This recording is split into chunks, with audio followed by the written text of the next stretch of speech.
Hey everybody, great to see you again. Mr. Smith here. In this slide deck, what I'm going to show you how to do is the exact opposite of the process that we just learned. Adding vectors means taking two right angle components together and coming up with the answer that cuts across them. What we're going to do in this topic is to take the answer, so a diagonal thing, and learn how to break it up into two right angle pieces. So what's a situation where you might see this going on in real life? Here's a scary one.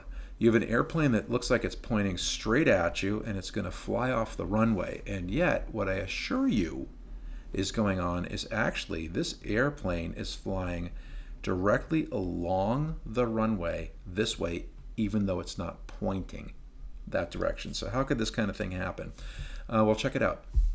If we have the wind pushing on an airplane at an angle, what you've got is a situation where the wind isn't east, it's not west, it's not north, it's not south. It's a combination of the two things. And so for us to understand that, what we're going to do is to go back to what we just learned when we talked about adding vectors. This line right here could represent the resultant vector, the diagonal vector, right? So we're going to draw a diagonal vector, and in this slide deck, we're going to learn how to break up that diagonal vector into one that goes this way and one that goes this way. So ones that actually are east, west, north, south. So in real life, by the way, this right here would be just a headwind. This right here would be a crosswind. And the way that the pilot fights the crosswind is by angling the aircraft a little bit into it.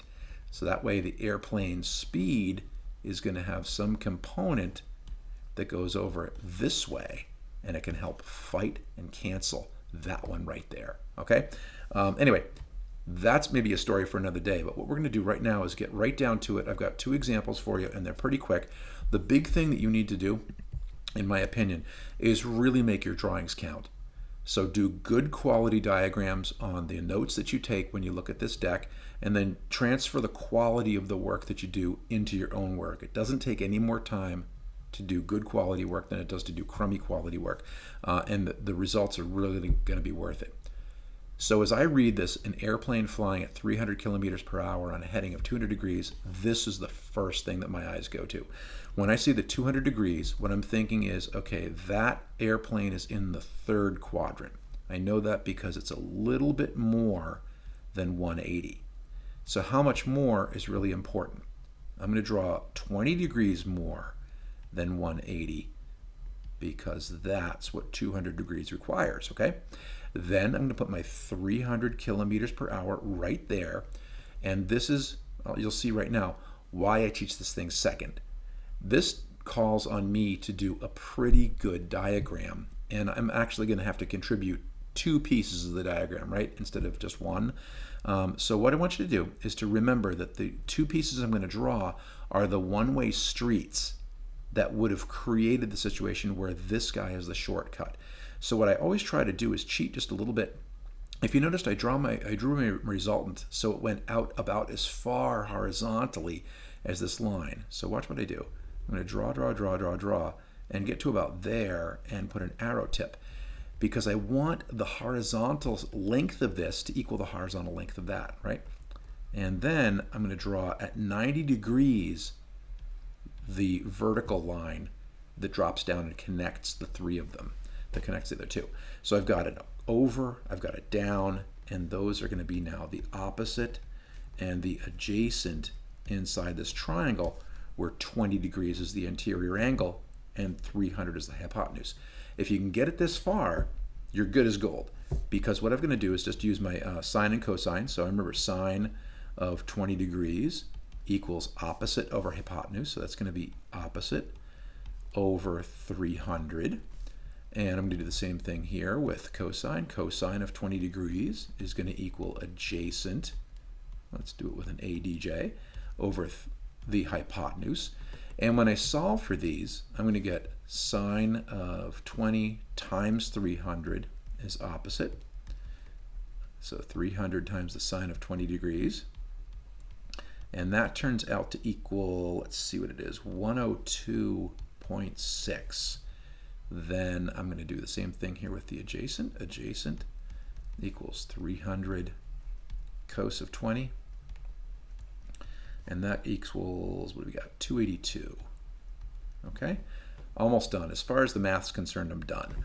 As far as the answer is concerned, I've got to remember to give these guys directions. So the two components, my answer, is going to equal 102.6 kilometers per hour south, right?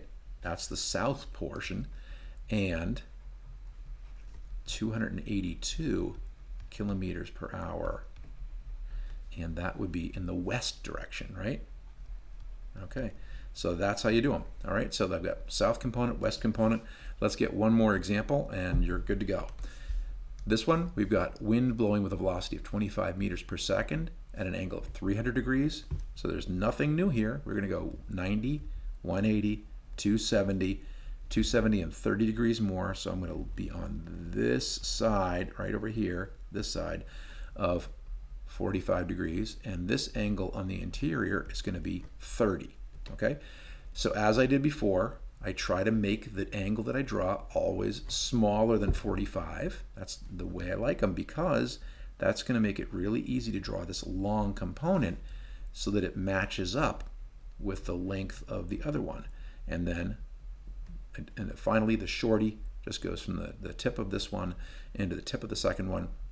And I can repeat what I've done before. This is 25 meters per second. And I'm going to show you the work finally the way I would expect that you would do it once you get good. This is going to be the adjacent component. This is going to be the opposite component to 30 degrees. And so let's go and write down adjacent equals 25 cos of 30 degrees. And that turns out to be 21.7. And the opposite is going to equal 25 times the sine of 30, and that's going to equal just 12.5. And so finally, the answers, let's put units on them and give them directions. 21.7 meters per second, let's look at it, south, right?